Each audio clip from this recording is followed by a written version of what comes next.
अस्सलामुअलैकुम everyone, welcome back to my channel and welcome to another vlog. तो जी कैसे हैं आप सब लोग। होपफुली आप सब ठीक ठाक होंगे।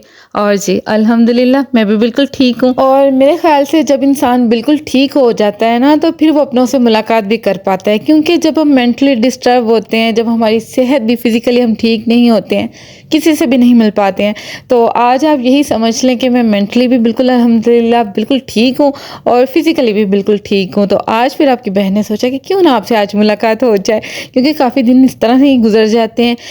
भी मेरे साथ जब भी मैं नियत करती हूँ ना कि अब मैंने व्लॉग हर रोज़ अपलोड करने हैं और हर रोज़ आपसे बातें करनी है, तभी मेरा ना कुछ बीच में ऐसी कोई ब्रेक लग जाती है ना कि दोबारा से व्लॉग जो है ना जल्दी अपलोड करना मुश्किल हो जाता है। और जब मैं इतने दिनों के बाद व्लॉग अपलोड करती हूँ, वॉइस ओवर करती हूँ, तो मुझे ऐसा लगता है कि मैं काम करना बिल्कुल भूल गई हूँ।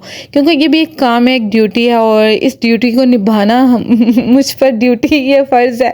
तो लेकिन जब ये फ़र्ज़ कुछ दिनों के लिए मैं इसको ब्रेक लगा लूँ, इसको इग्नोर कर दूँ, तो वो फिर बहुत ज़्यादा इग्नोर होना शुरू हो जाता है।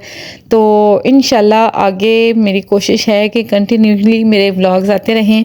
और मुझे डीएम्स भी आते हैं कि आप सबको मेरे व्लॉग्स बहुत ज़्यादा पसंद आते हैं।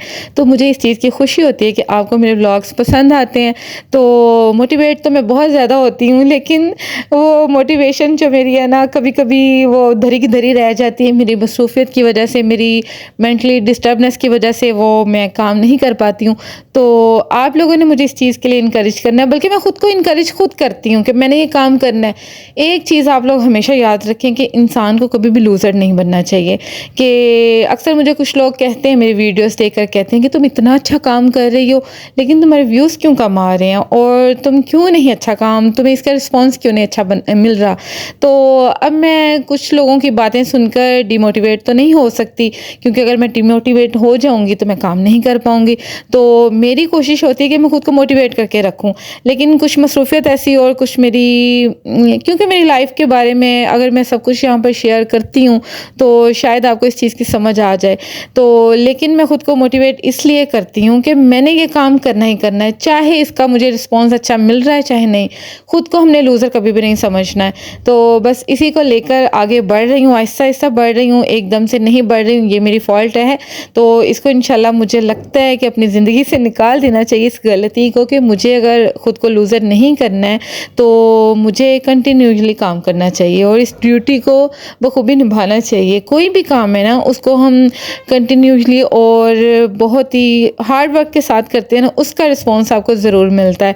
तो इंशाल्लाह मिलेगा, क्योंकि मैंने पहले 3-4 साल भी मेहनत की, वो भी मुझे उसका रिस्पॉन्स नहीं मिला। उसमें भी मेरी अपनी ही गलती थी। बस यही रीज़न था कि जिस तरह अभी भी मैं व्लॉग अपलोड नहीं करती हूँ, जल्दी नहीं आती हूँ, व्लॉग्स शूट करके रखती हूँ। ऐसा नहीं कि मैं काम छोड़ देती हूँ, इस काम से मैं टच में रहती हूँ, इन टच हमेशा रहती हूँ।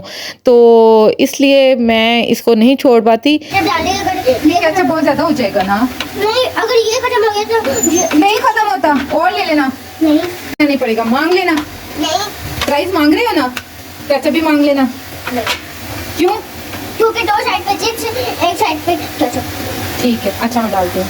अच्छा जी, बीच में ब्रेक आ गई थी, तो बात हो रही थी कि मुझे अपनी यही हैबिट अच्छी लगती है कि मैं इस काम से इन टच रहती हूँ। अगर मैं इससे बिल्कुल अनटच हो जाऊँ ना, कि मैं बहुत जल्दी छोड़ दूँ, तो अच्छी बात हो गई ना। तो वैसे ज़्यादा अच्छी बात यही होनी चाहिए कि मुझे कंटिन्यूअसली काम करना चाहिए। कोई भी काम अगर हम तरतीब से करते रहते हैं ना, तो वो बहुत अच्छा अंजाम पाता है। तो इंशाल्लाह कोशिश करूँगी आगे। तो अच्छा जी, इसके साथ यहाँ पर आपको बताती चलूँ, भाई सर्दियाँ आ गई हैं और जब मौसम बदलता है, हमारे पाकिस्तान में यही तो मसला होता है कि जब भी मौसम बदलता है, जब गर्मी आती है सर्दी आती है, सबसे पहले यही फ़िक्र लग जाती है कि गर्मी सर्दी के कपड़े बनाने हैं। और ये तो वैसे मैंने ये जो जोड़े आपको दिखा रही हूँ, आपके साथ शेयर कर रही हूँ, ये मैंने लास्ट ईयर लेके रखे थे। इस चीज़ का बहुत ज़्यादा फ़ायदा भी होता है और बहुत ज़्यादा खुशी भी होती है कि जब सीज़न का एंड हो रहा होता है ना, तब सेल में से कुछ हम कपड़े लेकर रख लेना। और एक तो वो हमें कम दाम में मिल जाते हैं, ऑफ पे मिलते हैं, और सेकंड हमें ये फ़ायदा होता है कि अगले साल खुशी बहुत ज़्यादा होती है। कि मुझे तो इतनी ज़्यादा खुशी होती है ना कि चलो तो 2-3 तो सूट पड़े हैं, मैं इनको सिलवा लूँगी और बस बचत हो जाती है। बचत प्रोग्राम करना चाहिए अपनी ज़िंदगी में। तो यहाँ यहाँ पर मैं आपको दिखा रही हूँ, ये मैंने एक ब्लैक सूट लिया था, ये मैंने पूरा 3 पीस में लिया था, लेकिन एंड के दिनों में जब सर्दी का एंड हो रहा था ना, तो मुझे ट्राउज़र की, ब्लैक ट्राउज़र की ज़रूरत पड़ गई थी। वाइट कैपरी तो मुझे बिल्कुल नहीं पसंद है, तो ब्लैक इसके साथ मैंने लिया था, लेकिन यहाँ पर वाउचर में तो जो मॉडल है उसने वाइट में पहना हुआ, मुझे वाइट में बिल्कुल भी पहनना पसंद नहीं है, क्योंकि मुझे लगता है मैं उसमें कंफर्टेबल फील नहीं करती हूँ, मुझे लगता है उसमें पर्दा नहीं होता है, इसलिए मुझे ब्लैक में ज़्यादा पसंद है। मैं किसी भी शर्ट इस तरह अगर सेपरेट शर्ट लूँ ना, तो कोशिश करती हूँ ब्लैक या फिर डार्क ब्राउन में मैं बना लेती होती हूँ। तो इसके साथ ब्लैक अच्छा लग रहा था और वैसे भी मैच हो रहा था, मैंने ब्लैक लिया था, लेकिन उसकी ज़रूरत पड़ गई, वो मैंने स्टिच करवा लिया था। और ये इसके साथ, ये भी मैंने शर्ट ली थी इसके साथ, अब समझ में नहीं आ रही ट्राउज़र कौन सा मैच होगा, तो ये मैंने आपको दिखा दी है, आपके साथ शेयर कर दी है। आप भी इस तरह से ये फ़ायदा उठा सकती हैं, जब ऑफ पर आपको अच्छे जोड़े मिल रहे हो तो उठा लिया करें, थोड़ी सी किसी और साइड पे बचत करके, क्योंकि कपड़े तो हमने पहनने ही होते हैं।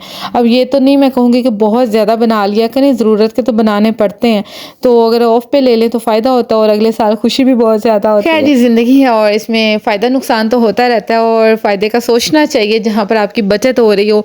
अब आप लोगों ने ये फ़ायदा नहीं सोचना है कि किसी का नुकसान करके आप फ़ायदा करें, वो तो फ़ायदा मैं कहती हूँ कि वो आपका नुकसान हो रहा होता है। कुछ लोग होते हैं ना कि अपने फ़ायदे के लिए किसी का नुकसान कर जाते हैं, तो वो तो फिर वो समझते हैं कि हमारा फ़ायदा हो रहा है, लेकिन उनका बहुत बड़ा नुकसान हो रहा होता है। तो खैर बातें बहुत ज़्यादा डीपली हो जाएंगी अगर मैं ज़्यादा बातें इस बारे में करती जाऊँगी तो फ़ायदा नुकसान को लेकर। तो अच्छा, नेक्स्ट डे मेरा सुबह सुबह पार्सल आ गया था, और जब पार्सल आता है खुशी तो बहुत ज़्यादा होती है, लेकिन उससे ज़्यादा गम होता है कि उसका बिल भरना पड़ता है, और इसके साथ बिल के साथ जो मुफ्त में हमें देना पड़ता है ना डिलीवरी चार्जेस, उसका मुझे बहुत ज़्यादा दुख होता है। मेरी तो कोशिश यही होती है कि मैं मार्केट से सब कुछ ख़रीद लूँ, मुझे कुछ भी ऑनलाइन ना मंगवाना पड़े, लेकिन कुछ प्रोडक्ट्स ऐसी होती हैं कि जो हम मार्केट से नहीं ख़रीद पाते हैं, वो हमें मजबूरन मंगवाना पड़ती हैं, और इस चीज़ का फ़ायदा भी हो गया। और राइस पाउडर हमें चाहिए था, क्योंकि ना घर में बहुत ज़्यादा कोशिश करते हैं कि वो पाउडर फॉर्म में बन जाए, लेकिन वो बनता नहीं है, मोटा सा दरदरा सा रहता है, जितना मर्ज़ी उसको छान भी लें। तो इसलिए फिर हमने फ़ायदे का सोचा और दराज से मंगवा लिया, और उसके साथ नुकसान भी यही हुआ कि डिलीवरी चार्जेस देना पड़ते हैं, जो मुझे बिल्कुल भी पसंद नहीं है। तो आजकल तो 11-11 की सेल लगी हुई, और फ़ायदा उठाएं इस चीज़ का, किसी का नुकसान किए बिना। इस पॉइंट को हमने याद रखना है, नेगेटिव में कभी भी ना लें, किसी का कभी भी नुकसान ना करें। ज़िंदगी में किसी भी फील्ड में, आप किसी भी रिश्ते में, किसी फील्ड में, कहाँ प्रोफेशनल आप काम करें, किसी का नुकसान करके अपना फ़ायदा कभी भी ना सोचें। वो आप वक्ती तौर पर समझते हैं कि आपका फ़ायदा हो रहा है, लेकिन वो आपका नुकसान हो रहा होता है। खैर जी, ये फ़ायदा नुकसान की बातें मुझे लगता है कुछ ज़्यादा ही नहीं हो गई हैं। यहाँ पर आप लोग मेरी रेसिपी का भी फ़ायदा उठाएं और इसको नोट डाउन करें और इसको बनाएं, क्योंकि ये रेसिपी ऑलरेडी आपके साथ शेयर कर चुकी हूँ। इतनी मज़ेदार चिकन कढ़ाई बनती है ना इस तरीके से, हमारे बच्चों ने ये खा लिया, अब वो हर रोज़ कहते हैं कि पुप्पो आपने चिकन कढ़ाई ये वाली बनानी जो उस दिन आपने बनाई थी। और इसकी रेसिपी आपके साथ ऑलरेडी शेयर कर चुकी हूँ, इसलिए फिर मैंने कहा कि आज भई आपकी बहन ने नियत की हुई थी कि आज आप गल्लां बातें ही करनियां, गल्लां बातां 'ਚ जिन्ना टाइम वेस्ट ਹੁੰਦਾ ਅੱਜ कर लवांगे, आज आप कोई रेसिपी शेयर नहीं करनी। मुझे पता आप लोगों को मेरे से अच्छा खाना बनाना आता है, इसलिए मैं रेसिपी शेयर नहीं करती हूँ। और एक और चीज़ कि मुझे किसी ने कहा कि बहन कढ़ाई बदल लो, तो बहन मेरे पास जो है ना नॉन स्टिक की भी कढ़ाई है और दूसरी सिल्वर की भी है, लेकिन जो आयरन की कढ़ाई में मज़े का खाना बनता है ना बहन वो दूसरी नॉन स्टिक कढ़ाई में नहीं बनता है। इसलिए तो इसमें अगर आपने चिकन कढ़ाई को फुल इसका चस लेनी है ना, तो फिर आपने इसको आयरन की कढ़ाई में बनाना है। अल्लाह जी, चस भरी जो कढ़ाई है ना ये तैयार है, तो तुसी खानी है तो बनाओ। मैं तो खिला नहीं सकती, क्योंकि बहुत सी ऐसी मेरी बहनें भाई हैं जिनके मुंह में पानी आ जाता है, तो उनको मैं खिला थोड़ी सकती हूँ। और मेरी सैलड की रेसिपी आपको बहुत पसंद आती है, मैं बहुत डिफरेंट तरीके से बनाती हूँ, जो मेरे हाथ चढ़ता बस मैं बना देती हूँ। मैं कोई ये चीज़ नहीं सोचती हूँ कि ये चीज़ नहीं है, आज ये चीज़ नहीं है तो भाई ये रेसिपी नहीं बन सकती, सब कुछ बन सकता है। बस मस्ट है कि ਤੁਹਾਡਾ प्यार होने से ज़रूरी होना चाहिए, क्योंकि खाने जो है ना प्याज प्याज भी एक प्यार है, प्यार और मोहब्बत से बनते हैं। मोहब्बत के बिना कुछ भी नहीं होता है, कोई रिश्ता भी नहीं निभता और कोई खाना भी नहीं बनता है। तो बस खाने की चस लैनी है तो अपने घर वाले को खुश करना है, सब तो ज़रूरी अपने घर वाले को खुश करना है ना, तो तुसी खाना दिल तो बनाना है। क्योंकि जब वो थके हारे घर से आते हैं तो सबसे ज़्यादा ज़रूरी उनका यही काम होता है ना, फ्रेश होकर उन्होंने खाना खाना है। तो जब खाने मज़े का नहीं होगा तो फिर मैं कहनी कि फिर ताड़ा प्यार कितने दरिया रह जाएगा, फिर लड़ाई झगड़ा ही होएगा।